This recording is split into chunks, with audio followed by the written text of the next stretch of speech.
just everything. You find yourself watching, like, just looking for different things.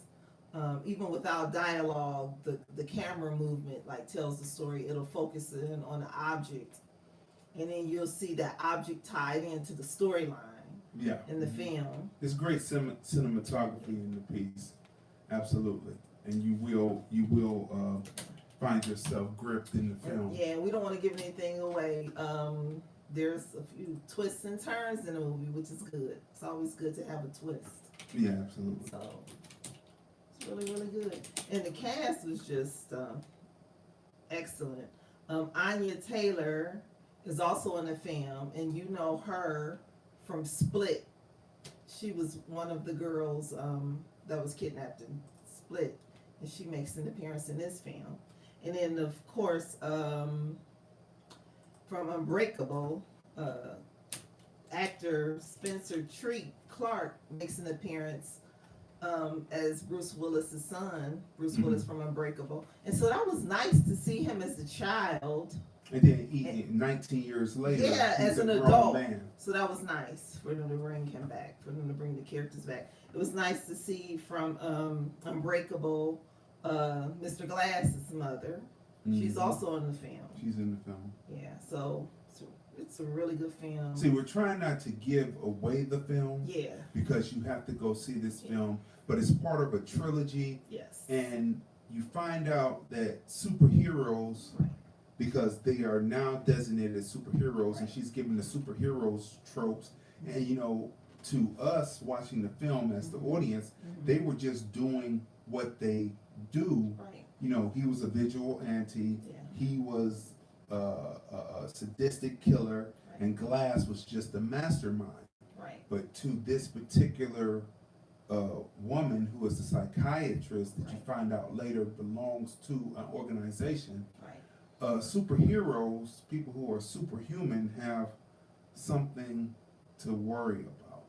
You know what I'm saying? They really do have something to worry about out there in this world, because there are people who might not necessarily want them around. You've seen this trope played out. Yeah, and all of them, Batman, Superman, and it's so frustrating. And it's like Superman is saving people, but at the same time, you're watching Batman look up at him, and you see that Gotham is being basically destroyed because Superman is up there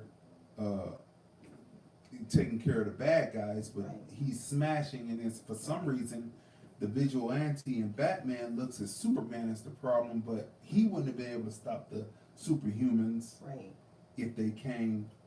It would have took Superman to do it. So it's a real just like in Spider-Man, he's saving everyone, and then they look at him, you know, as if he's a villain. You know, the police are chasing him down, and so it's just, you know, when you see these superhero films, it becomes a little frustrating. Just a little. Yeah. Yeah. So you know. So again, so that's the question of the night. Is evil in the eyes of the beholder? And this is why we say that for this first film. Here is in particular, here is Unbreakable. He is protecting people from criminal element, but there's another group of people who are looking at him as being evil. Is evil in the eyes of the beholder, and in the aspect of it as the audience member looking at what this particular organization is doing to this particular person, you're saying, aren't they evil? So is evil in the eyes of the beholder? 213-943-3358. If we had real life superheroes in real life, many people would still be alive today.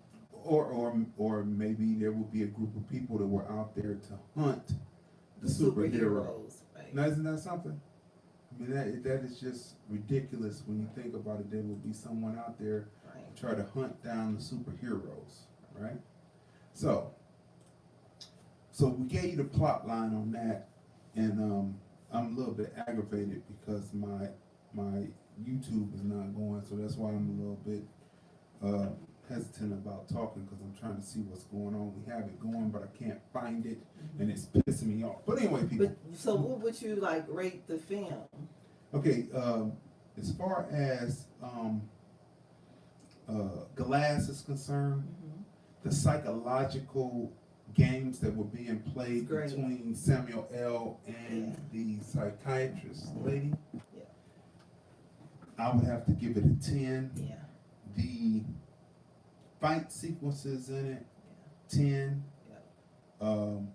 How the story tracks and how you see everyone from the all the way from 19 years ago up to today and come up to today, excellent. You will be entertained by all three films, but definitely by Glass. Yeah. So you have Unbreakable, you have Split, and you have Glass. And I would suggest watching the other two on a Netflix or Amazon Prime or Hulu or something like that before you go and see this film, because you will be entertained.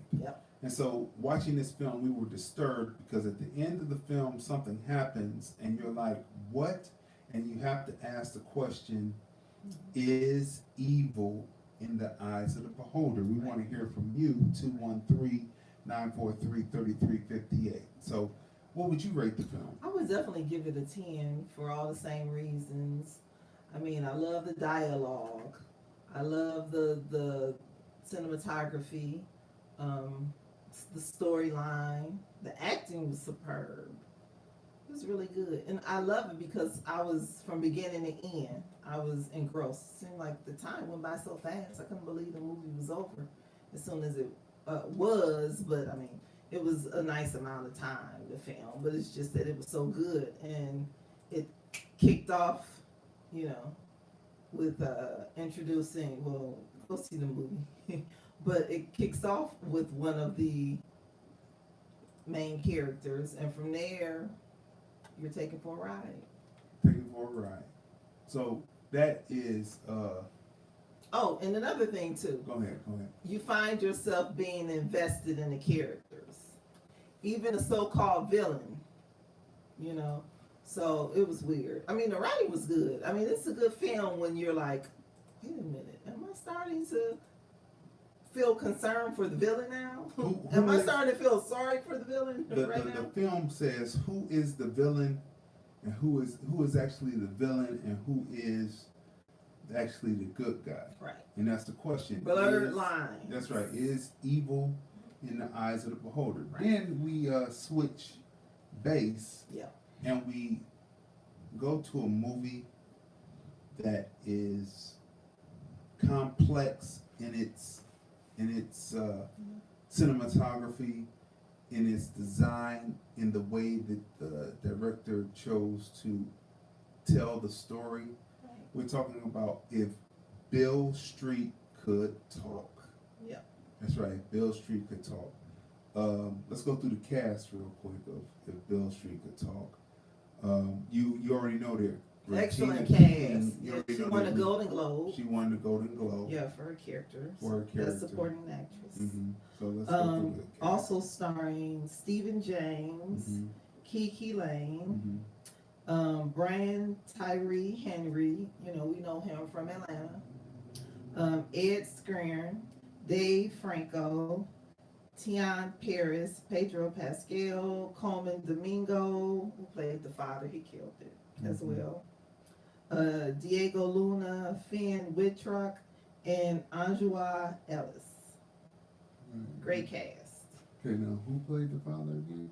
The father is Coleman Domingo. Okay, right. Now, Coleman Domingo, we have to go side note before we get into the plot of the story. Where I first saw him, I'm sure he's been acting for a while because his chops were down by the time that I saw him. But I saw him on Spike Lee's Red Hook Summer. Yeah.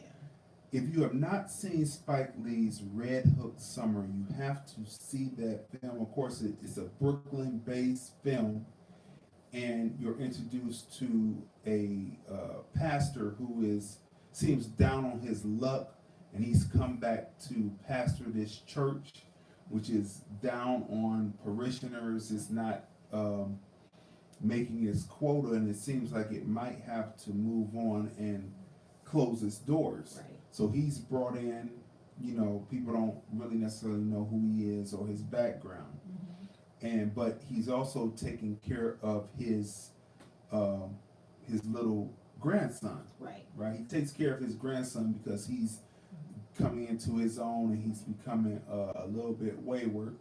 Hey, what's going on? Shouting out to the people. I can't read that name. It's too little. Yeah, I believe. Let's see. Christianelle. Christianelle. Yeah. Hey, what's going on, Christianelle? So he is brought in. He takes care of his grandson during the summer in Red Hook summer.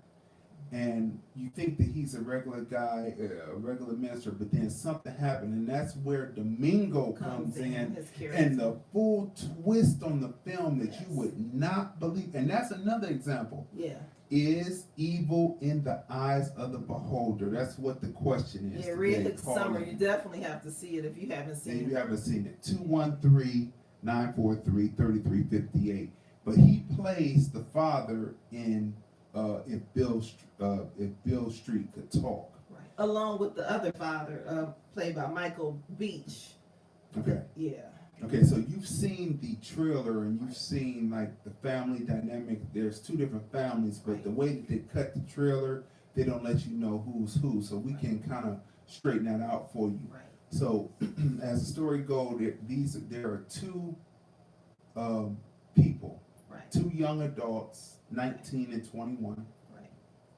And they've known each other since they were way little children. Right.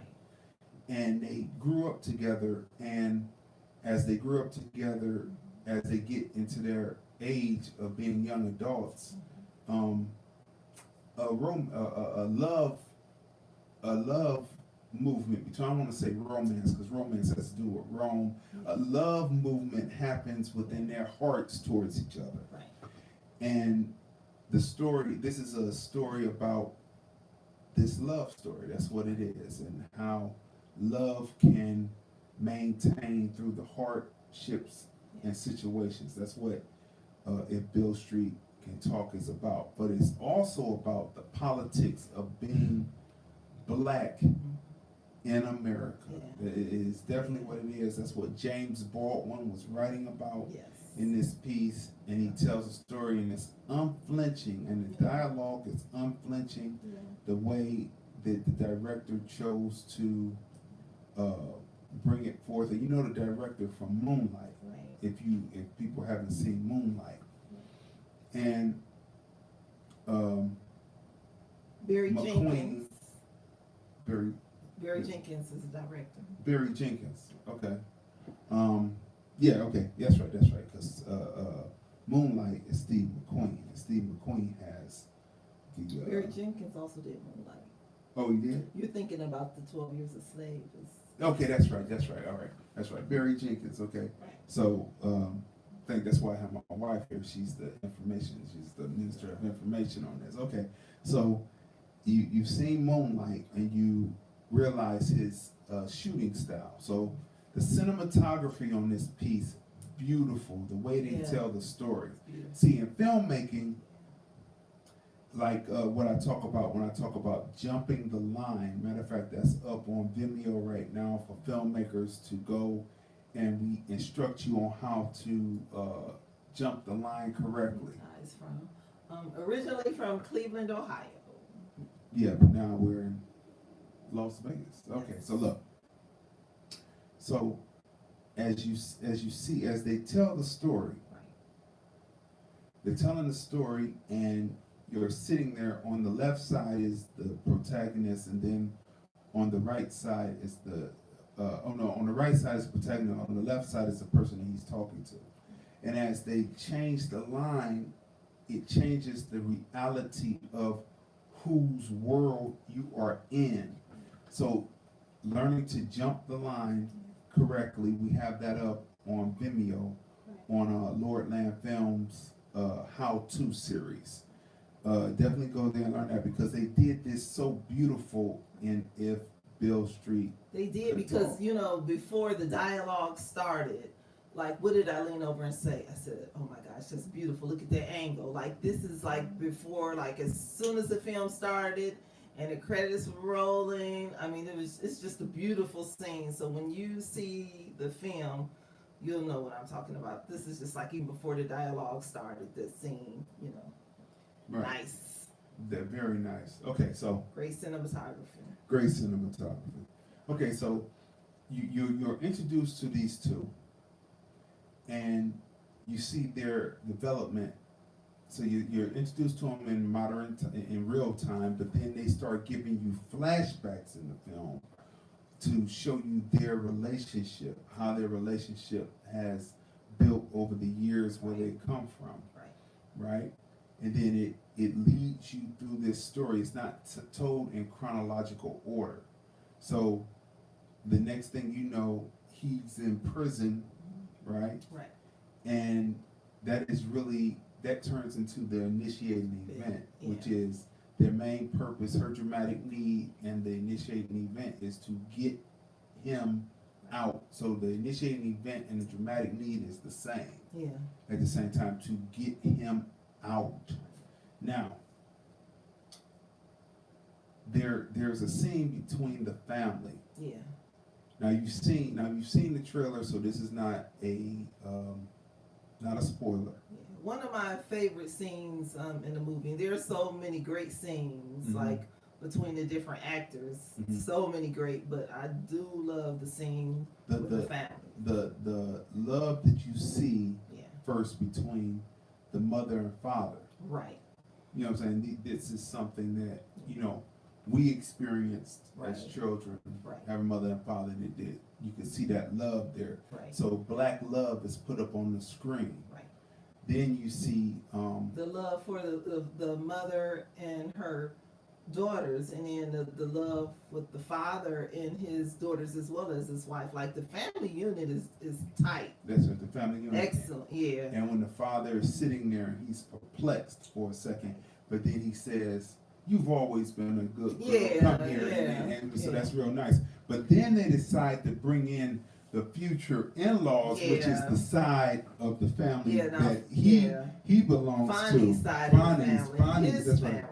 His side of the family. They decide to bring them over, and the mother is what you would call a holy roller. And she's definitely into the Bible, and she is a Bible thumper. And so, but because there are some Bible thumpers, and we've seen in many other films who are kind and they have a good heart, and they're Bible thumpers. Now this particular Bible thumper is not a nice person at all. So you see that in the preview, right? When she says, "Who's gonna raise this baby?" Yeah, you see this in the trailer. You see it. So, but let's not sugarcoat this about saying some Bible thumpers. When you say the word Bible thumper, you're talking about people who want to take the book verbatim to go on ahead, then to down others who they perceive in their minds to not being able to do the right thing. So as the story plays out, something happens that you have to see the film, because this is old school here, people. Oh. This is old school, what happens. Yeah, so we're not going to give you away, but let me tell you something. This. The acting and the sequences and the love between the two main characters, how they come together, how they become one. Right. Beautifully shot. Right? Yeah. And they show it to you a couple of different times in the film, because they show it from one person's point of view, and then they show it to you from the other partner's point of view, and it's great. Now, what can we say about my man from Atlanta? He plays his part as the friend that he sees out on the street and brings home, and he tells this story, and the story about what prison life was like during that time for black men in particular is spell binding. It will keep you gripped, and the musical sound accompaniment with it, and the reaction of the female actor after he finishes telling the story gives you that full feeling that you felt when he was telling the story. Yeah. So you felt his pain, definitely. You felt the pain. You felt the pain of generations, though. Yes. Not just his pain, but you felt the pain of generations. Right. And I have to say, as well as today, you know, I told you that in the theater. Like, even though this this is from James Baldwin's book, in which he wrote years ago, we still see this is going on today. That's right. So you see generations. Right. So it is definitely a situation. Then you find that there is. Then they unpack how he wound up in jail. Actually, he's in jail before he goes to prison. He's in jail awaiting trial, but the trial keeps getting pushed back because there's an allegation of something that happens. Right. And you see the police officer who said that he supposedly saw him running or something. And so we won't tell you that, but you have to go see it. But you know, but what I do want to say is the relationship between both of the fathers. That was very strong. Yeah. Very strong. Yeah. They definitely looked forward to the grandbaby coming into the world. And they captured the scene great. The family scene, because then it make you think about relatives growing up when families would get together Friday or Saturday, music playing. I mean, Barry Jenkins did an excellent job with the mood of the film. The mood, yeah. Because you could relate, you know, to the family members and family, you know, there's just relatives and just the good times and hearing the music in the background, of the soulful music playing, and it was great. So we have to say, and what happens at the end of the film, you have to ask, is evil in the eyes of the beholder? Because within these first 3 films, I mean, these first 2 films, and we're getting ready to get to the next film. The first film, as far as the evil in the eyes of the beholder, it could go. But this second film, definitely, evil was clearly presented. But what I'm saying is, evil is a theme in these films that evil seems to win out, right? You know. So, what would you rate? What would you rate the film? I would give it a 10 because of the acting. I mean, come on, it's James Baldwin. The writing, the script was just superb. Even the people in the theater, like just certain lines, they were like, oh, you know, just like powerful writing. The acting, superb. He selected great actors because you can like feel them. And then just the love that Regina King and her husband had for not only their daughter, but for Fonnie as well, the daughter's boyfriend, you know, and Fonnie's father, you know, the love he had for his son. So and Tish, you know, her sister. I mean, it was just like the writing was great, the acting was superb. Of course, the cinematography, the scenes were just beautiful. It was, to me, it's just like, even though, you know, some people, James Baldwin wrote it like it was a period piece, but fine. I mean, because this stuff is still happening. It's happening today, like right now. You know, innocent people being accused of crimes they didn't commit, and people who clearly, because it's on videotape, that we all can see, who have clearly committed crimes, are able to get off scot-free. So, I mean, it's horrible. I mean, it's just horrible, and it's just full of bullshit. And so what is the saying? What's the saying? They say, don't believe your lying eyes. Right. You know, so the crime is clearly committed on video. You've seen this child murdered, an innocent man murdered, sitting in the car, not doing anything, just shot, you know. And the person that commits these murders, you know, are able to just get away with it, and it's on video. And then it's just set like in the film, you just see like the unfairness. No, fair And in the midst of all of the bullshit, just like in life, in the midst of bull crap, you have your loved ones there to support you and to be there for you, whether it's family members, whether it's close friends. I don't know. That was the light of the movie. The light of the movie was the love of this community, and like in the introduction of the movie, which was taken from the book. They said this is called Beal Street, but Beal Street happens everywhere.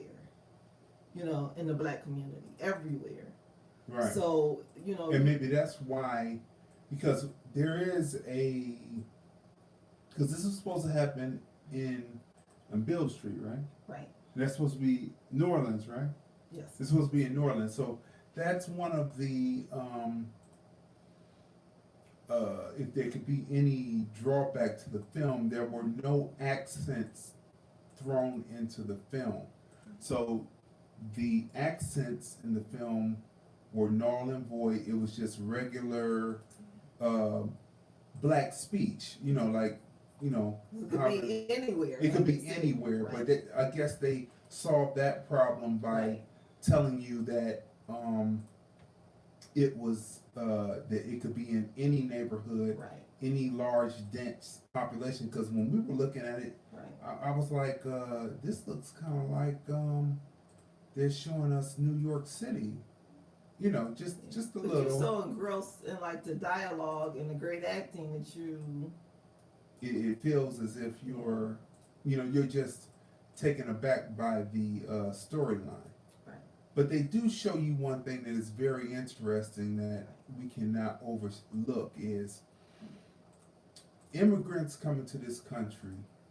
If they come from such a place like what they show where the woman comes from, there's a Puerto Rican woman that's in the story, and you see where she comes from, and her living condition is one of utter. I'm talking about poverty in the United States, but then there's poverty around the world where the people that run those areas really, in my opinion, don't care about their people. And so they will have them in some of the worst conditions possible. So when immigrants come here and they see what the Black American fights against and looking for better living conditions, they say, in our living conditions, we live in places that are basically shacks and shanty towns, and coming here to the United States and you live in places that are subsidized by the United States government that has 4 walls and nothing not unnecessarily falling apart on it. Yeah, you're gonna complain. So their struggle, once they come here, their struggle is not the same as ours. And this is what the film captures within the politic of the film. This is what it captures. And it's very interesting, just the politic of the film. Yeah. It's unbelievable what they're able to capture and show you without without beating you over the head with it. But it's there, it's plain and simple that there's a problem, Houston, and there's a problem with the disconnect of people not realizing that there was a group of people who made it possible for people to be able to come to this country. That's right.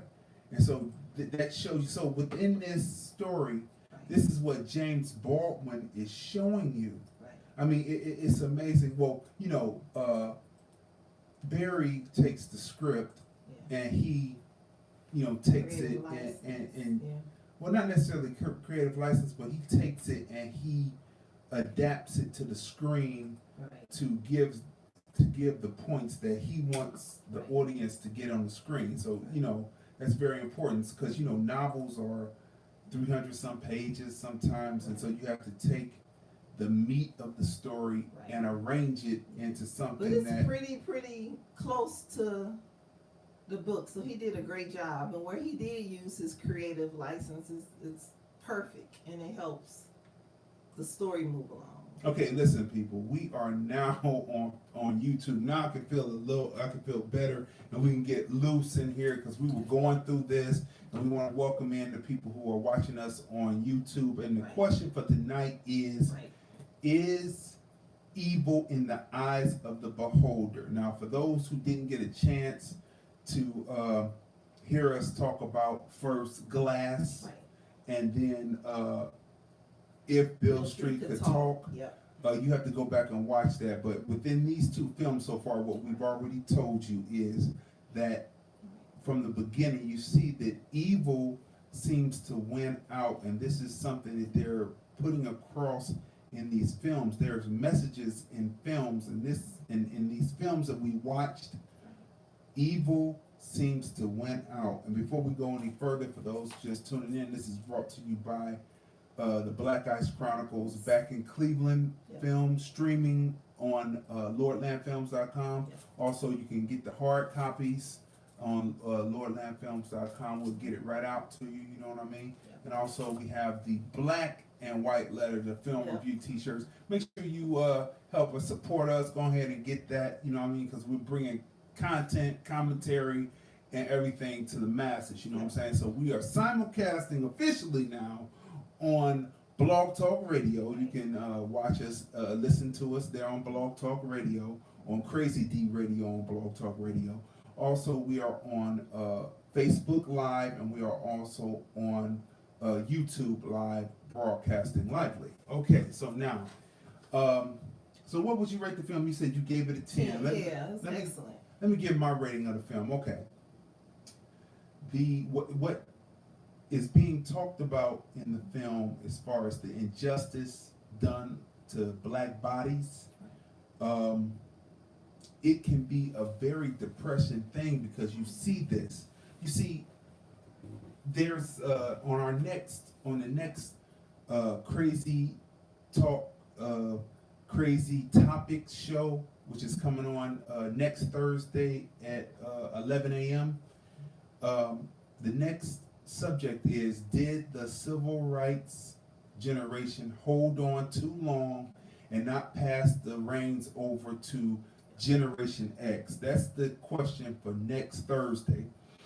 And what you see is they used the videotape in the 60s, in the late 50s, early 60s, to show you the water hosing, the beating by cops, all that to show the evil in what was being done to black people who just wanted to shop where they wanted to shop without having to go through the back door, being able to drink from out of a water fountain without needing to go to the black only or go to the restroom. Sometimes the restrooms are out of order because they didn't keep them up. So it's all a lot of detail.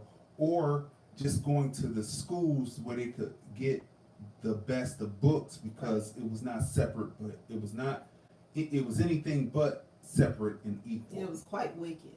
Right, it was wicked. So when you see the beatings that happened in the 60s and then the civil rights generation held on, and they keep on telling you that if they see it on a videotape, or they see it, and now it's cell phones, they see it, then we're going to be able to make changes. However, the consciousness of a lot of Caucasian Americans have changed, and they don't care. And so that's why we're talking next Thursday about did the civil rights generation hold on too long and not pass the reins over to Generation X that would have took it in a different direction. So that's next Thursday. But watching the film and seeing the injustice that was put on the screen, I don't know if the larger audience is still the majority in this country will get the message that's trying to be put across there. I really doubt it. I don't have any faith in it. We as a people who know what's going on, who may fight and be in the conscious or unconscious struggle, as they say. We can go watch the movie and say, yeah, that's true, and that's still true today. And then others will say no, because they might want to be willfully ignorant, which gets us to Vice. But Vice comes after Replicas, and so we're going to get to talking about Vice. But they may be willfully ignorant on it purposefully. So I don't think that the messaging that's coming through will get through, because this is a battle for now genetic survival, which we'll get on that another time. But other than that, the film, the cinematography, the storytelling, the camera angles, the camera movement, the acting, amazing. The two protagonists in the film, the two main characters, they need to see something. The script needs to see some awards during the award season. The clothing design needs to see something. The way that they were able to shoot where they were, even though there were modern cars going by, they were able to still have cars go by, but you didn't know exactly what type of cars they were. The cinematography, the depth of field, just needs awards given out to them. So I will say, I will give the film a 10. The way the film ends, you just have to see the way the film ends. And I want to say, just like Moonlight, I'm going to have to give it an 8, the way it ended, because it's because it's good, but you want more. Yeah, you want more, but you feel unfulfilled. Okay, I'll say that. And then once you see the film, you'll understand where I'm coming from and what I'm saying with that. Okay, so now let's go on to the next film. So we gave that a 10. So far we've given Glass of 10. You have to go see the trilogy, because there's a trilogy of Unbreakable and Split, to be able to understand totally Glass. But you can see the film and get and grasp, because it's a standalone story. But it would be good if you have the backstories, which are now part of the trilogy. And then we gave it Beal Street Could Talk. We gave it a 10. It's a good, beautiful love story. You see black love on the screen, unconditional black love, and you see some conditionals with Bible. But anyway, that's another story. Okay, so let's move on. So now the next film that we went to go see was a real stinker. And I'm going to tell you, it was a real stinker. Our opinion, it was a stinker. And, we were shocked to see who was involved in promoting and marketing the film. It was just not good. The storyline did not lay out, but we're going to lay it out to you. It is Replicas, starring, who's this on? Keanu Reeves. Keanu Reeves. Now, usually Keanu Reeves, keep going. Hey, Pamela. Hey, keep going through the names, bro. Starring Keanu Reeves, Alice Eve, Emily, Alyn, Layne, Thomas Middleditch, John Ortiz. Okay, so now, listen. Now, John Ortiz plays the villain's villain in this piece. And this right here really gets us to asking the question, is evil in the eyes of the beholder? And we're asking you tonight, call up 213-943-3358 to give us your perspective on, is evil in the eyes of the beholder? Now, let's lay out the story, because this right here really encapsulates what's going on. So, and also, Naish Hatendi was also in the film. Do you remember his name? I think he was just an extra. Okay, I think he was in the back, like on the computer. But I'm glad that he got some, what's the name? Because I don't remember seeing it. But anyway, so listen. You open up. It's a man. He's trying to transfer human thought into an android. That's the best way to describe it. So you open up the film and you see this, and you see that this process has failed miserably, and as you hear in the backstory, that they've done it before, and the same things happen. The person or the human thought gets into this android situation, looks at it. Who am I? Who am I? What is this? And they start ripping themselves apart. Right. So let me say first, there are some redeeming qualities to the film. The CGI work is good. Right. And that's about it. And so Keanu Reeves acting. We're gonna get to that in a minute. Okay, so look. So then you go and see his family life. So they set up the setup in the film is not your traditional setup. There is no real initiating event. There is no you see his dramatic need, but there is no necessarily initiating event in the film. You're just going through. It's like it's going through aimlessly, and it's showing you just shots and dialogue and shots of different things of conversations, but it's really not gelling to the point that it would keep your interest. It might even cause you to maybe doze, just doze, maybe a couple of times, you know what I mean, out of the thing. Okay, so look. He has a conversation with his wife, which really is the main conversation in the film, which talks about ethics and morals, and not necessarily doing it because she asked the question, if something happened to me, would you try to do that to me? So for some reason they're on going on a vacation in the middle of him getting ready to trying to get this process, because they said that if the process isn't fixed, they're going to shut the whole process down. Everybody's going to lose their job. Somewhere he's going on a weekend vacation, which I don't know how that's happening, but it's storming, it's raining. They miss something almost hitting them. The next thing you know, something else happens, and they wind up. From there. And it takes off from there, and that's I guess that would be the initiating event, which leads to his dramatic need. So there was an initiating event, but it took so long to get there. It was about maybe 20 minutes into the film.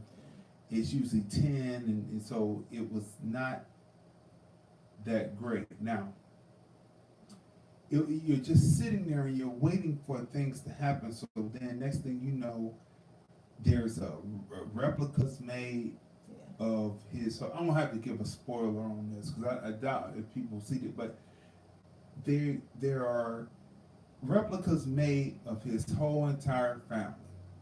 Well, you see that in the trailer.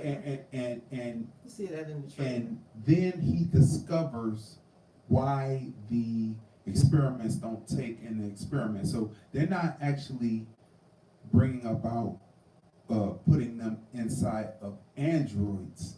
They actually recreate them in incubation cylinders, and they bring them back totally back full grown to the age that they were,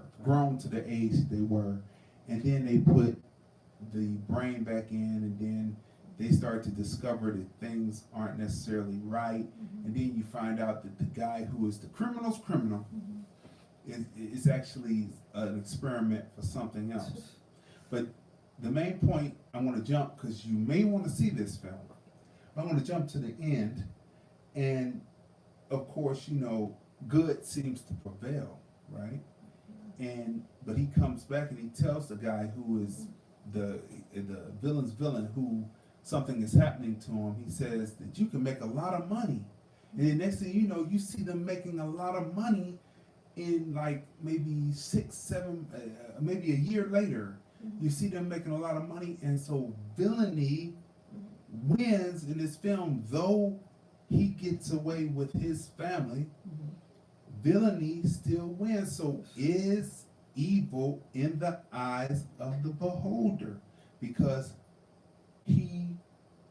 the villain wins, and though his main focus of why he was doing it in the beginning shifts over, he's making lots of money, still doing the same thing that the guy discovered. He discovered the process that will work to be able to bring people back, and now they're helping old fogies who have to be white supremacists, give a lot of money and then they're able to be young again with the brain capacity, right? It's kind of like, what was that movie? It's the one with Arnold Schwarzenegger and then the guy who's the villain. Is it Total Recall? Was it Total Recall where they pumped the guy, he had his brain information pumped into the other guy because he's dying and he tells the clone to go get him, but it's only one thing, the clone wasn't fully developed and he didn't talk anymore, but when he died, his soul died, and though the clone had his information, he was a totally different being with just his information. It wasn't his soul. Right. So that's what they don't explain to you, how these people could be still be there, and but it's a totally different soul. It just has your information. Right. So Replica, out of all of the films that he has done, and I mean Constantine, it's not Constantine, people. It's just not. Or it's not John Wick. Definitely not John Wick, people. And it's definitely not The Matrix, right. 1, 2, 3, right? It's not, none of that. His acting, I give his wife credit because she acted one way, but then once she became the clone, then she kind of changed, and even at the end, she was more kind of stiff, but she loved him, but she was kind of stiff. So Alice Eve did it. That's right. She did a great job acting. A lot of action movement in it. I have to give Keanu Reeves and his age, being able to do what he does still, give him a 10 in that. The story though, and the way it flowed, and how they could have switched some things around and made it was very non-cerebral. So that meant that everything seemed to be on the nose. I'm gonna have to give it a 5. I'm gonna give it a 5. It was it could have been a snooze fest, and that's why they weren't promoting it. I thought the way a Keanu Reeves film should be promoted, because it's Keanu Reeves, but he executive produced it, and we saw another name which we're going to leave that name out right now, but he executive produced it, and maybe next time coming around it'll be a better, because people are getting into doing their own film, so I have to give it a 5. What would you rate it? Well, I enjoy sci-fi films. Uh-oh. But this one, I didn't like it. And I just assume, okay, Keanu Reeves is going to be in it. He's in really good films. Check it out. But it just didn't do it. So, I mean, I would give it, a 3. Did you hear that, people? A 3. And then at the top, at the end, villainy wins out. Is evil in the eyes of the beholder. Okay. So the next film that we reviewed is Vice. Yes. Now they've been advertising it. I don't know if they got the people to come to the box office to necessarily see it, right? Been winning with Golden Globe Awards. They've been winning Golden Globe Awards, but they have now put it under comedy. Vice. I can see that. No. There are funny parts in the film, right. But this, people, is by no means a comedy. It's frightening. It's true. I mean, when you see, and that's why we have to ask, is evil in the eyes of the beholder? Because here is, the story is about Dick Cheney, the vice president for the 44th president of the United States, right? Because Clinton is 45, and 43rd. Yeah, 43rd president, because he was 44 and now we have 45.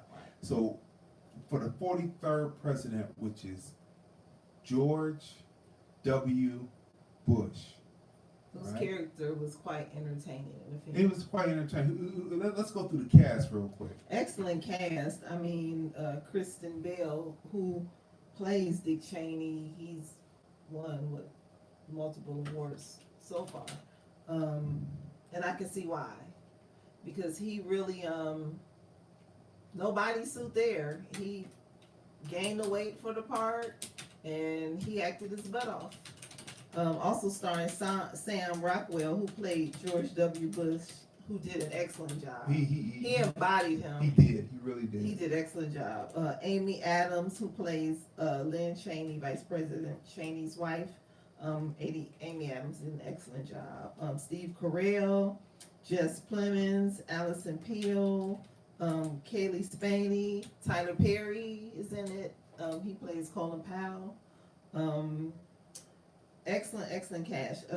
Eddie Marson, we know him from on Showtime. Ray Donovan. Mm-hmm. He plays Ray Donovan's brother on the show. He did an excellent job. Naomi Watts, Justin Kirk, excellent cast. It was better than I thought it would be. It was quite entertaining. Lisa Gay Hamilton played Condoleezza Rice. Alfred Molina. It was a great cast. Huge cast. They did a great job. Okay, so this and Glass, to me, were two of the most entertaining films that we saw over this weekend, over this week that just passed, and over the weekend. These are two of the most entertaining films that we've seen. Oh, and executive producer for Vice, Brad Pitt, which was also done by his film company Plan B. But we've seen quite a few Plan B films lately. Yeah, you know, he's moved into more of the production and executive producer role. Yeah, and Will Ferrell is also an executive producer for Vice. But I was sitting there thinking, because Plan B also did If Beal Street Could Talk. So, and then the 12 Years a Slave and a bunch of films before. The film that won the Oscar last year, I can't think of it, with the billboards. Right. 3 billboards and but Mississippi, even something like that. Yeah, when Brad Pitt did The Button, what was it? Benjamin Button. He deserved an Oscar then, but they didn't give it to him. But although the Oscars, they suck, because Will Smith should have gotten an Oscar a long time ago, especially for the movie 7 Pounds. Yes. If you haven't seen it, you have to go see it, because Will Smith acts his butt off, and you're crying watching the film. Powerful. But just like the Oscars have not given Will Smith an Oscar yet, they have not given Brad Pitt an Oscar yet for Best Actor. But you know what? A lot of his films have won Oscars, so he's getting his Oscars one way or another. Yeah, one way or the other. Right. Okay, so setup of the film. You open up, you see a young Dick Cheney. He's basically a college student, alcoholic, drinking, partying, flunks out of school, gets an ultimatum from his future wife. Says, you're gonna do or not gonna do. He says, I'm never gonna make you disappoint me again.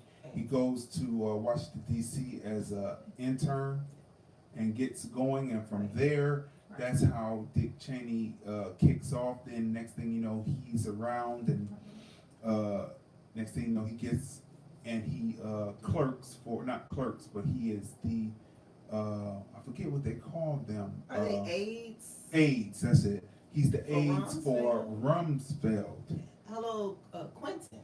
And this is where it kicks off there, and his dramatic need is to not to always make his wife proud. That is dramatic need, and the initiating event of it all is when he's stopped by the police in a drunken stupor. Again, this is another film where it's not in chronological order, where you see a lot of flashback sequences to tell you the story that's happening in real time.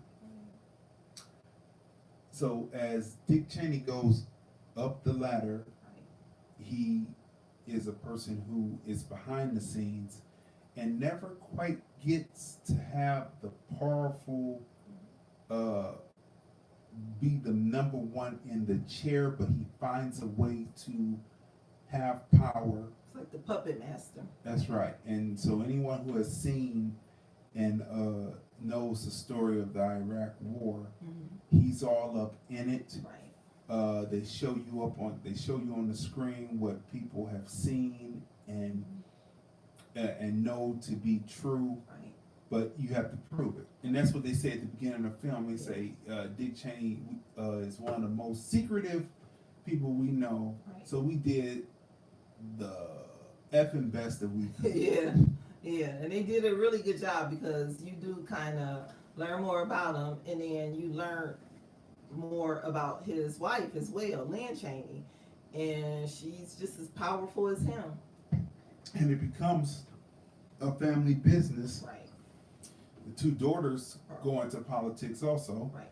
And then, besides, let's just say that it's a family business. Right. Politics is a family business with the Cheneys. Right. And to see what the wife ran, it wouldn't be because during that time, all the dollars were being stripped away.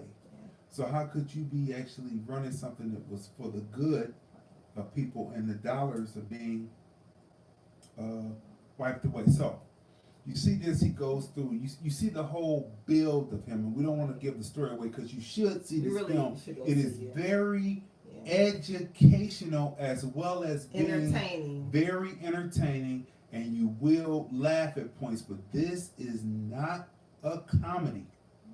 Now they may put it in the category of comedy because you even have some Shakespeare in it, but it is not a comedy. This is real serious business.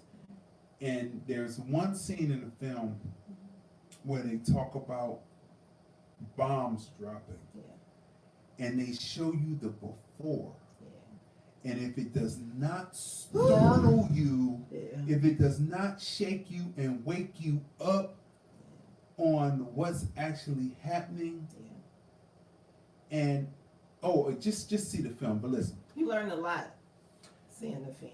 Everyone knows that Donald Rumsfeld had to resign. Right? So there's a scene in there. I'm going to tell this. This is a spoiler, but it's not intricate to the story. It's not breaking up the story, the plot of the story. But Donald Rumsfeld resigns, and he's on the phone with Cheney before he does it. And Cheney says that the president wants you to resign. He says,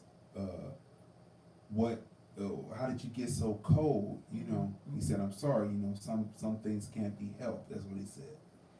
And Donald Rumsfeld says, do you think that they're going to prosecute us?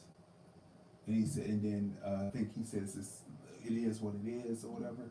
And then so they get off the phone with each other. So Donald Rumsfeld, they don't show you him resigning, but you know this, anyone who lived through it, and it's a good history lesson for kids who didn't live through it to know. It's just a great piece to know how government works and how through decades of working together, these people come back in. First he was the aide for Donald Rumsfeld, then Donald Rumsfeld becomes the youngest Secretary of Defense, and then because of Dick Cheney, he becomes the oldest Secretary of Defense, who oversaw the Iraq War and the Halliburton, which was Cheney's company, right?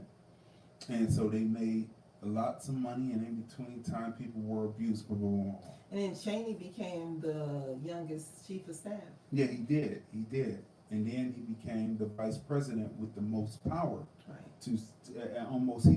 What they show you in the film is the decisions that were being made when Bush was up in the air flying around in Air Force One at the behest of Cheney, that he was making all the decisions on the ground. That's what it tells you.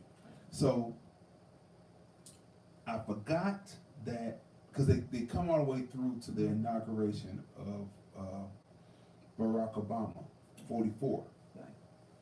And I forgot, and they didn't show this in the film, but I remember when the debate was going around and they were saying, was President Obama going to push for Bush, Cheney, Rumsfeld, and everyone else that was involved to be prosecuted for war crimes? And if I remember this correctly, President Obama declined to prosecute, which, you know, hey, I don't know why he did it.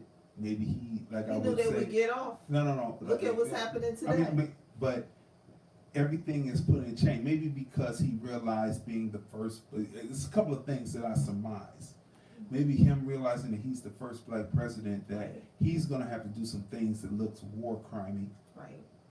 And, you know, he's going to have to drop bombs on people, you know, ordered by him to do it with drones and things. And he wouldn't want the same people who he prosecuted then come back later after he gets out his presidency and prosecute him. So that was probably a courtesy. That's one. Two, he would go upstairs every day at 8 p.m. and be in the White House and see his young daughters and say, maybe I don't want to do that because, you know, I am the first black president and, you know, things happen to black people, you know, as he soon started to discover. So maybe it was those two things, but they could have righted that wrong had he prosecuted them. Yeah. So that's what they show you in the story, and then they show you Colin Powell. They show you Condoleezza Rice, and they make Condoleezza Rice look like she really wasn't doing. She's just sitting there, at all. just sitting. You know what did they say during the Hurricane Katrina? She was in New York. They said she was shopping, and after that she went to see a play. So her character in the film was useless, kind of like, I guess maybe we can't be sure. But, you know, that's my opinion. So, Vice. Right. You have to see that film. Right. It is a historical piece. Right. It is it's a government lesson. It's a civics lesson. Life lessons. You know, it also tells a story of a period in time. Right. That leads to where we are now. Right. The same things that they talk about, and that's one thing that I just need to address real quick in about 1 minute. We have to stop thinking that what we see on the news isn't something that we saw way back. Since there's been a news, they've been covering the same things. It's been race, war, economics, oil. Right. Race, war, economics, oil. Race, war, economics, oil. Right. It's always been the same thing. Immigration, you forget that. It's always race. That's race. I just throw that all in race. I'm not doing that because they throw it all because the whole thing, why it's race and why I say it's race and the immigration, all that goes in, is because it is a battle between, it's an economic battle and a sociological battle between black people and European Americans. And so why I say it's race and all the other three categories is that the immigration is just, the immigrants are brought to make sure that black people can't take their rightful place for working for free for 257 years. Right. You know what I mean? So that's what this is about. So when I say I don't even add immigration and all that in, it's just race, war, economics, and oil.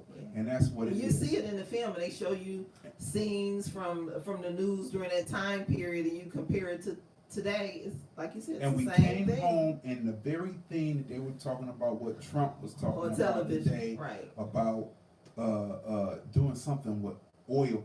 It was in the movie that we just saw. It was just in the movie, so it's just a repeat, and they keep on keeping you on this hamster wheel, and really you just need to jump off the hamster wheel. Right. Okay. So, see this film, Vice. But definitely, you know what? We're going to talk about this one scene. In the film when they mention the main players in the White House. Okay. When George Bush first became president, and then Cheney, they're sitting in the office, and then they give you a visual. Instead of chess pieces, is like little pieces of the actual players, right? Okay. And even was Colin Powell? Did they mention him? They mentioned him over because he was over. Okay, so they mentioned him. But they said Condoleezza Rice, they brushed over her, like, period, in the film. Like, we're not even like being funny. She just was they sitting told there you in 1 minute. Right, in the film, they let you know that they thought of her, and I was gonna say in our opinion, but according to what we saw in the film as well, she was not like relevant at all. At all. Because she did study the Cold War in Russia. Yeah, that's what we hear. And we hear that's what she studied. thing. And she just sat there, and while everything was going on, she's just sitting there looking, just sitting there. So you have to see the film. And then Colin Powell, well, anyway, anyone who knows that, so this isn't spoiling anything because this is history. They made him sit there and say something at the United Nations that was not factual. And even he has come out and said that, but they basically muddy, because what did he want? He wanted to do something with education and make education equal. He did. Right before they tapped him, and for some reason they gave him an offer that he couldn't refuse. Yeah. And he, went on and did it, and they just muddied his name. That's what they did. Yeah. And then after that. But then he became a supporter of President Obama. Obama. Yeah. But then that's muddy, and then we see how President Obama was in the end, and you see what his ineffectiveness brings us to 45 today, I believe. Right. Okay, so what would you rate the film? I would give it a 10. It was a good film because you learn a lot. I mean, you kind of know how things are. If you were a student of politics, and if you are aware of what's going on in the world and around you, and it wasn't surprising what I learned, but what I did learn was like the characters. These are actual people, but how they move, how they think, how they see the world, and why they move the way they do. And then it makes you say, hey, more people, we need to, I don't know, kind of rethink some of the things we do, and kind of like need to start moving like the way they do. I don't want to give a film away. Yeah. Mm-hmm. Because there are no heroes in the film. I would call them villains. I mean, to answer your question. Right. But the way they maneuvered is quite interesting. Yeah, there were no.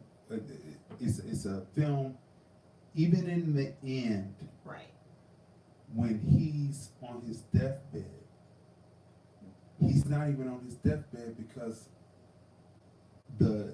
there is a unreliable narrator of the story, and you don't know who he is. You will learn. You see him in the film, but you don't know what his name is. You don't know who he is, but he says he's kind of related to Dick Cheney.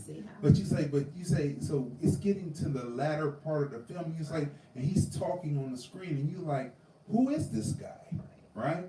And then you find out who he is, and even when you think it's over, it's not over, and it's like 10 more years in the game that this person could be this maneuverer. So I have to give him credit.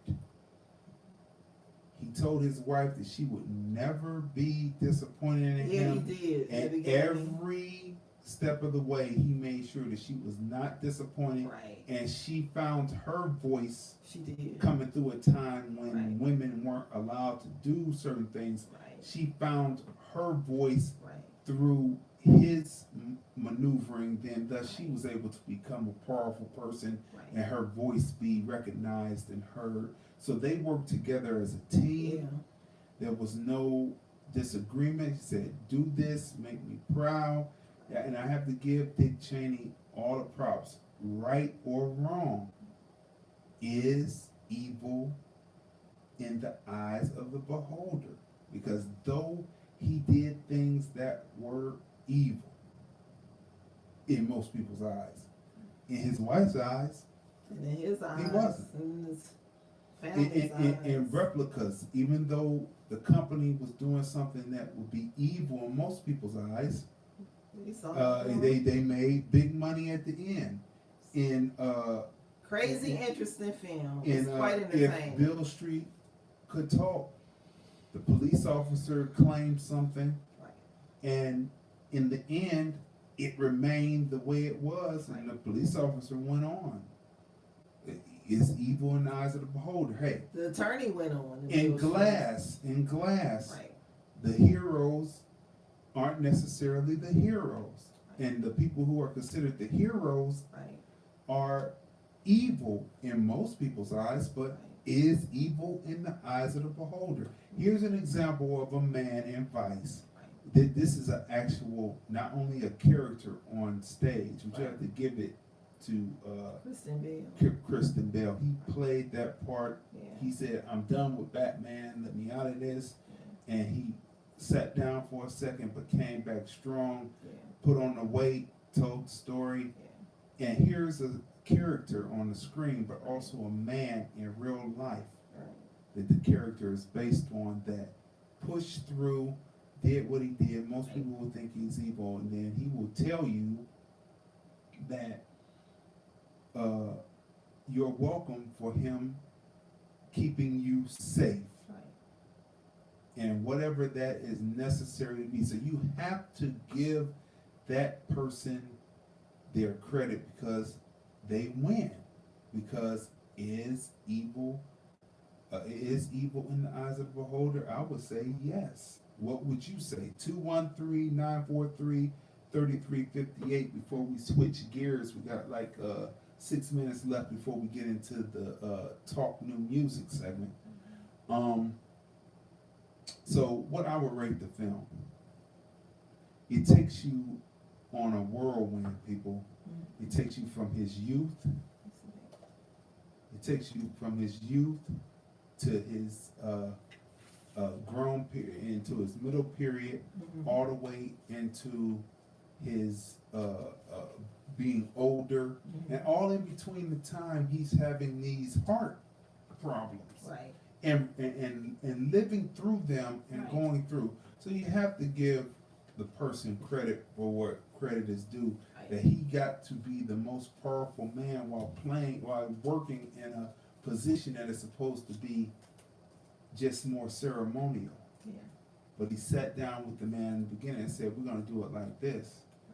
And they did it like that, and that's maybe on Bush 2's head. Probably eats on his head all the time, or maybe not. But it is not on Dick Cheney's head, because he did, what did he do? He said his wife would never be disappointed in him. And that's the whole story. It's everything that happened around, it's a love story between a husband and wife. That's what Vice is about.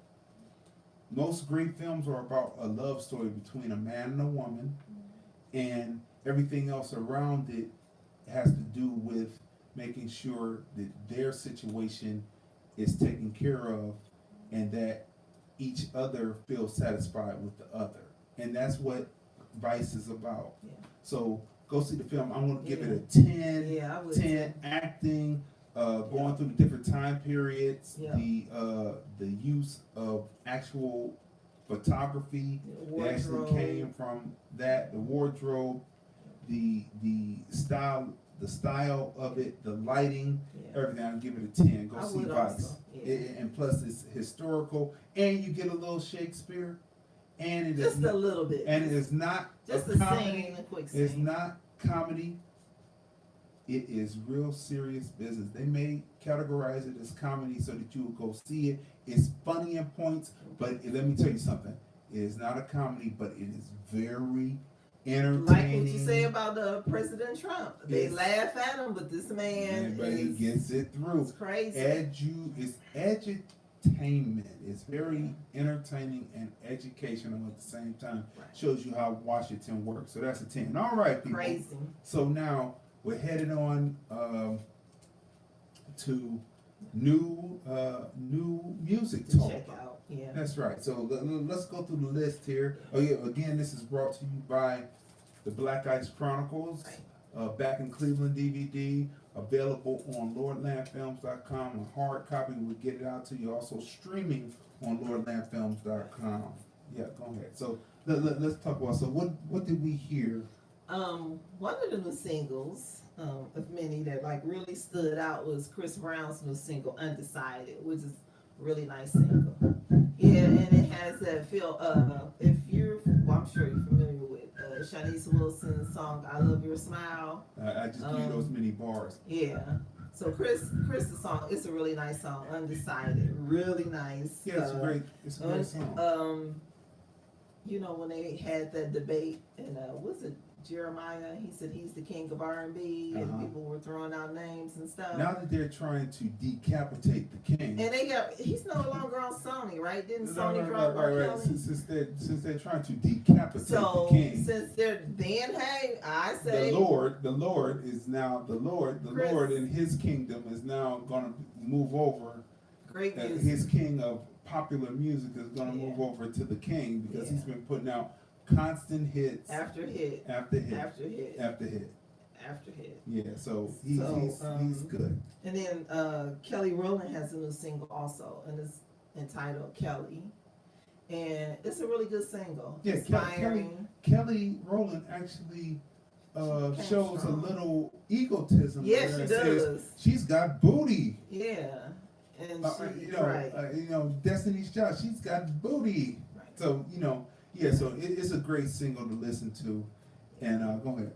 It has that feel, like her attitude, like she has a child now, she's married, she's more confident. You can tell, like from the lyrics in the song, it kind of reminded me of Beyonce's like confidence in that song Bow Down.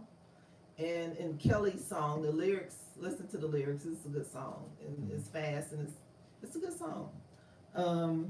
Sam Smith is back. He has a new single with Normani, and excellent song. This song is a ballad, and it's called Dancing with a Stranger. I don't too much care for Sam Smith. Move on. But I mentioned it because Normani is on it, and she killed it. So I'm like, he made a really good decision selecting Normani to do the single with. To keep his foothold in the black community. That's cool. Yeah, because Normani is good.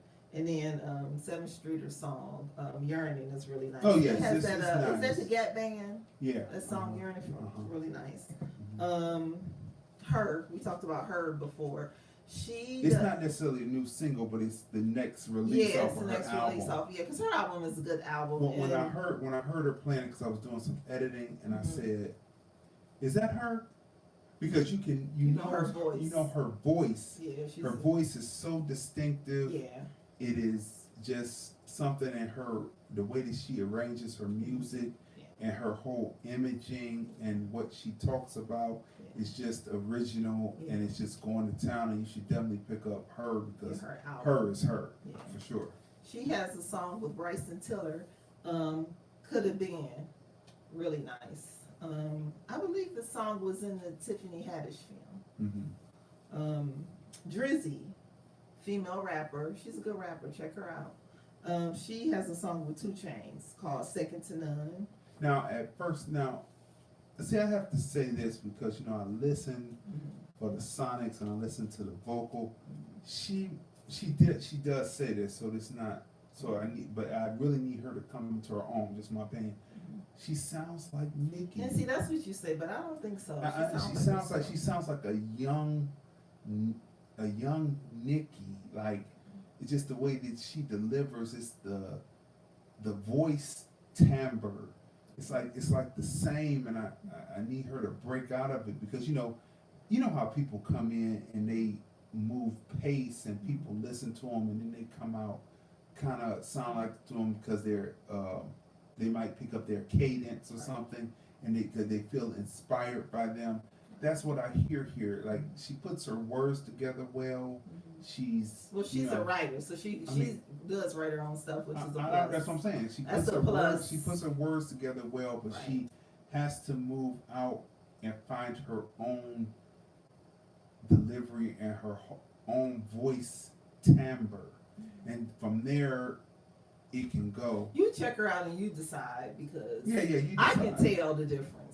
Because you hear the name, but if you're just sitting there and you're listening, the first thing, like a lot of these female rappers today, the first thing I say if I'm sitting here editing and I'm listening, I say, well, is that new Nicki? Because that's who they sound like. You know how you know except what. For Cardi B, she doesn't sound like Nicki. You know what you know what Lil' Kim sounds like. You know what Foxy Brown sounds like, right? You know what Missy Elliott sounds like. You know what Kaya sounds like. You know what Trina sounds like, right? So when you hear people, so Nicki has held it for so long that the people are influenced, right? And so they have to move out of the influence and get their own, change their cadence, change their bar steps, how they flow in between the bars. They have to change to be and come into their own. And I believe that what she talks about is different subject matter. Yeah, it is. But she has to change how she flows in between the bar counts, and then she'll come into her own. That's all I'm saying. Her tribute to Aretha Franklin is a nice song. That R.I.P. Aretha by Drizzy. That's pretty good. Monica. She has a new single, Commitment. You heard that. You said her voice sounds a lot stronger. And that's saying a lot, because her voice was always strong, so it's even better. So Monica's new single is nice. And then Tinashe. I like how she represents herself on the reality shows. Oh yeah. She represents herself grown and sexy. Yeah, she does. No, grown and sensual. There's a difference between sexy and sensual. Sensual is you're not trying. She's just who she is, and so she puts herself across and is very confident. Go ahead. Tinashe has a new single called Through a Fit. Really good song. Tinashe is going to be on that, what is that, Rent? They're going to do Rent on Fox, along with Mario. And we like this song called Mile High. Metro Boomin, James Blake, and Travis Scott. So that's a really good song. City Girls, Twerk. That's a good song. That's that controversy, right? City Girls did the song along with Cardi B, and it's a really good song. And then they did a video, and then Cardi B allegedly she wanted them to recut the video because Young Miami was outshining her in the video. What was according to Young Miami. How was she outshining her, I wonder? I don't know. Maybe her lyrics are rapping or her dancing. Well, they said that, according to Young Miami, it had, she said her, she was out doing twerking? Yeah, but, because Young Miami can, isn't twerking like a certain age group that would be able to twerk, and then the Young Miami is young and mature you get, then not necessarily your twerking would be the same as it once was. Let's just be I actually honest. think this song should have been just the City Girl song. Like, I don't think that they needed Cardi B on the song, because it's a strong song. And they're delivering, and they're the next generation. She was like a middle point in between Nick and the next, but now it's back to people. Now they sound good. They have their own City Girls sound good, right? You know what I'm saying? They have their own sound. I don't mix them up with Nicki. I don't mix them up with Trina. Right. You know what I mean? They have their own sound. Right. Okay, so who else? And lastly, speaking of Keanu Reeves, since we discussed his movie Replica, rapper Logic has a song called Keanu Reeves, and that was a good song. Yeah, Logic is flowing on that. Yeah, he is. There's a lot of people who are talking about how rap is negative and it's Illuminati and all that. But I bet you if they were still running it, they wouldn't have anything to say about hip hop. Right. They wouldn't have anything to say about it. And I want to tell you this, and it's true, because I experienced something, and you know, I've always said this, and it's true. And this is true. Atlanta is going to hold on to hip hop until it's going to hold on to it to the end of our lifetimes. Wonder why? Because they remember all those. They sound country. They don't do hip hop. Because you know, hip hop, and what makes it fresh is variety. It's new. It's different areas. People say it different. Atlanta will hold on to it, and the so-called mumble rap will mumble into infinity, and the people who originally did it will never get it again. It will never be on top. They will have to go get beats from other places or sound like other places, but it will not be like that because they were not open. And so I experienced that. I experienced something like that over the weekend. I was like, and that's why they never hold it again. So, you know, in that aspect, you know, that's true. That's why Atlanta's always going to hold it, because they never forgot. And if not, somebody else in the South is going to hold it. And they never forget those country, all those different slides of what don't sound right. You know, so now, lastly, so we went through the new music, and we have a few minutes left. So we're going to talk about now the new Don Cheadle show. Which is on Showtime. Yeah, Black Monday. Black Monday. Also starring Regina Hall.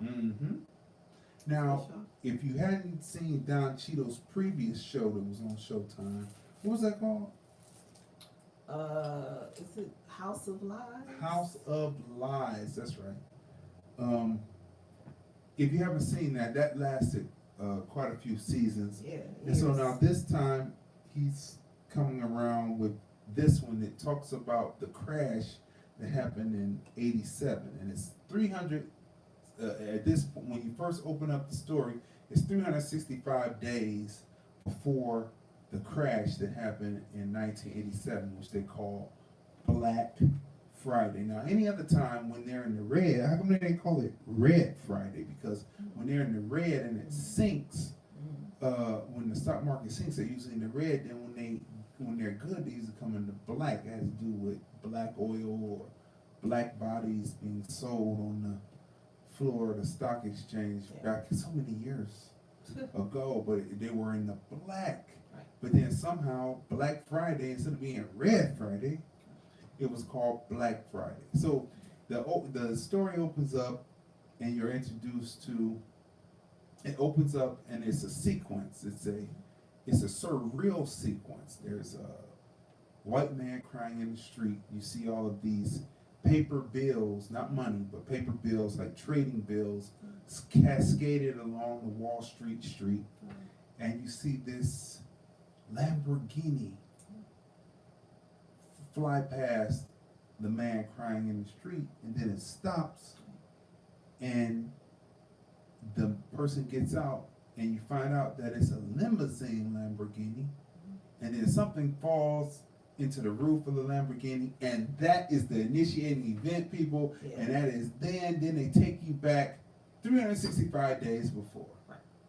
And then you're introduced to Don Cheadle, who is a master trader, a master cocaine sniffing, living life to the highest, Jerry curl, afro, black man in the middle of Wall Street in '87, the most feared and most revered black man on Wall Street. And this is what this story is about, and it surrounds around. So we're introduced to Regina King, who is considered his equal, and they came up together through high school, it appears. And she is his equal. He treats her as his equal.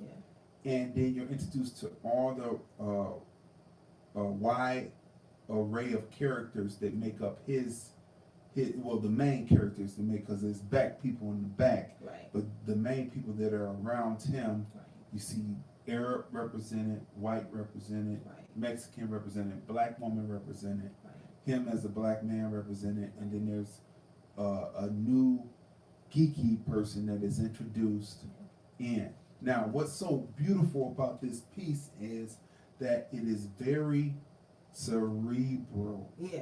What you think is happening is not happening, and then at the end of the first episode, they're 27-minute episodes, and what happens at the end of the episode, it shows you how well thought out the piece is. It's not on the nose where, golly gee, I'm gonna do this, I'm gonna do that, and then this is gonna be happening. There are twists and turns. We're gonna enjoy watching this.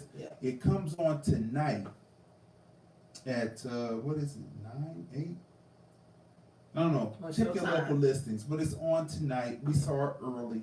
It's on tonight on Showtime. It's called Black Friday. Monday. It's it's Monday. That's right. It is Monday. That's right. I'm getting my days mixed up because we've been doing so many different casts that my days and seeing so many different films. Yeah. So Black Friday.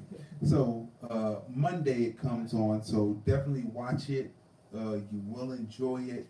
It's a romp. It takes you through the times. Don Cheadle is excellent actor, and if it's one film that you have to see Don Cheadle in, and why they did not make more of this film, I will never know. But Devil in a Blue Dress with him teamed up with Denzel Washington in the lead role, and him as the supporting actor. They should have won Oscars and supporting. We've been waiting for the sequel to that for years. For years, but they should definitely act again as something else. But Devil in a Blue Dress, if you have never seen that film, there's Jessica Biel too, right? Yep, Jessica Biel. That's right. Jessica Loretta Devine is also that's in right. it. I mean, so it is a great film to see. Directed by Carl Franklin. That's right, and you have to see that film. So Don Cheadle's been doing it for years, getting it done. Incredible stuff. Book written by Walter Mosley. That's right. That's a whole Rawlings series. A whole Rawlings series Collection where that's the books. lead detective. Yeah. And it's a whole series of books, and they were thinking that this was going to kick it off. And Don Cheadle played Mouse. That's right. He played Mouse. Sure did. And what if you? For people who like gangster movies, you're gonna love this movie. It's a detective movie, but believe me, Don Cheadle as Miles brings the gangster, for sure. So see this film. Let's see what else we want to say. Okay, so like I said, next Thursday, 11 a.m. we have Crazy. I think we come on twice. We come on Tuesdays and Thursdays. But I believe the next one is going to be Thursday because I'm setting up for the Tuesday show with different topics. But Crazy Talk, Crazy Topics. Did the civil rights generation hold on it too long and didn't pass on the reins to Generation X? That's next Thursday. What else? Then we have Crazy D Talks film production. That comes up on this Monday. The first 2 episodes are up. We talk about the rule of thirds, and we talk about jumping the line, crossing the line. That's up. Then this next episode is talking about coverage. In film, you have to have plenty of coverage, and in the film production, Crazy D Talks film production, we also talk. I apply it to real life. So tune in on Monday. That's 11 a.m. on Monday. What's that say? Nut in my what? Okay, listen to that. Ain't that something? Okay, so what does that mean? Nut in my film. Okay, right here. I don't know. Somebody wrote that, but anyway, right here, Black Ice Chronicles. Pick this up. The film is called Back in Cleveland. It's a live stream. You can get it, stream it, or you can get the hard copy. We'll get it right out to you, and then the film review, T-shirts available. Let's see, what else do we need to talk about? I just want to make sure that we have everything in because this has been robust. We ran through everything. So let's check out within 2 hours. Yeah, check out definitely. Glass. Beal Street Could Talk. That's right. And Vice. Vice. Definitely. Yeah, definitely check out. And those then if you want to go see Replica, if you're, go ahead. And then Don Cheadle, if you want to see Don Cheadle, definitely watch him. Definitely watch him. Oh my God, these people are writing some craziness. We're going to have to just go here and say, remove. Yeah, so definitely go check out those films. Remove. For yourself, just our opinions. But Keanu Reeves is generally a pretty good actor, so I'm going to see his next film and give him another chance, I guess. Yeah, because we're waiting on Constantine 2, and we're waiting on some others, and so that's about it, people. We have run through this 2 hours. Again, we are simulcasting live over Blog Talk Radio, Facebook Live, and YouTube Live, and we asked the question: is evil in the eyes of the beholder? And I would have to answer after watching these films and seeing how it all plays out. The answer is yes. The evil is in the eyes of the beholder. One person looking at a person doing something will say, "Oh, that's good," especially if it's good for them. Right. So. If it's a person who is not good about, then not good for, then they'll say that person is evil, and that's what we discussed. So, is there evil and good and evil? It's all in the eyes of the beholder, and so that's what we'll close out. Anything else you want to say there?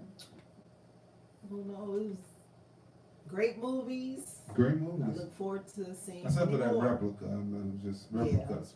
Oh my. Yeah. I'm looking forward to seeing Barry Jenkins' next film. Mm-hmm. I'm looking forward to. We need a Suicide Squad Part 2. Yes, we do. One of the great. Will Smith. I was waiting for Hancock too. I mean, I still don't understand that because Hancock, the first one, well, the only one, did well in the box office. They made a lot of money. Great film. There was no Part 2. I don't understand. But Bad Boys 2 is coming, right? Bad Boys 3. Oh, right? 3. It's 3. It's the third in the installment. Yeah, 3. And then what's going on Coming to America Part 2. That's right. What's going on with Men in Black not being Men in Black this time? What's going on with that? Will Smith, I'm sure he moved on. I mean, I'm just saying, like, what's going on with that? What would have been fly if Jaden Smith was in it? That's right.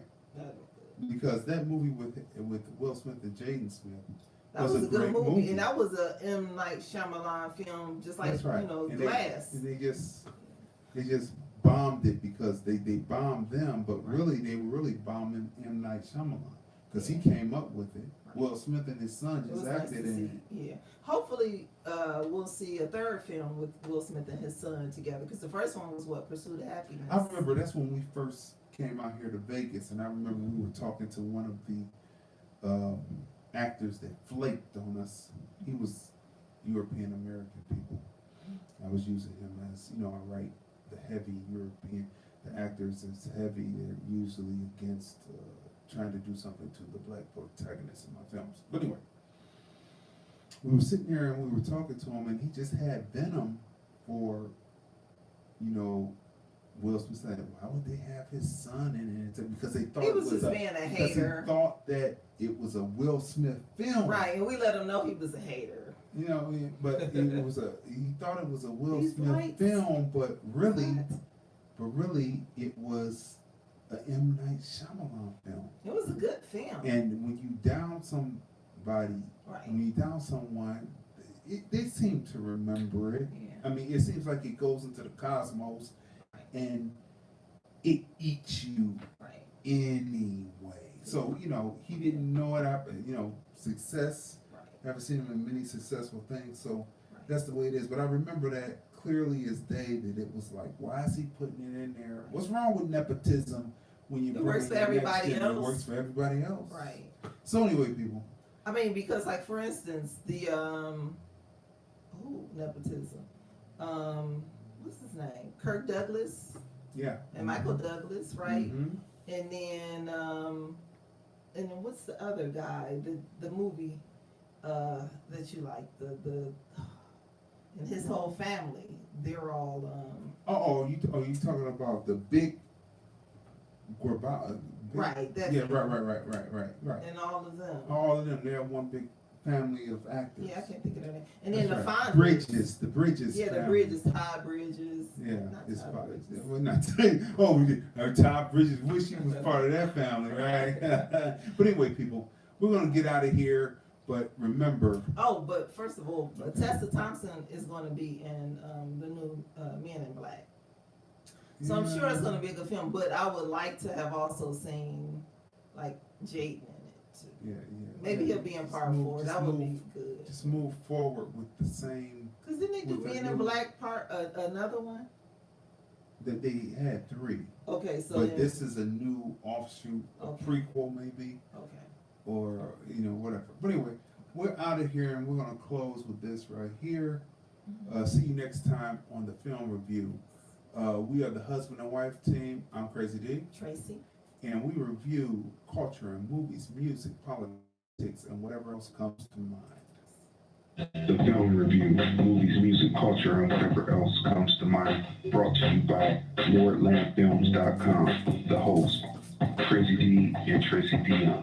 All music heard on the Film Review, available on iTunes, Apple Music. Live stream recording and audio, Crazy on Dion. Research on topics, Tracey Dion. The Film Review, movies, music, culture, and whatever else comes to mind. All rights reserved. LordlandFilms.com. Copyright 2019.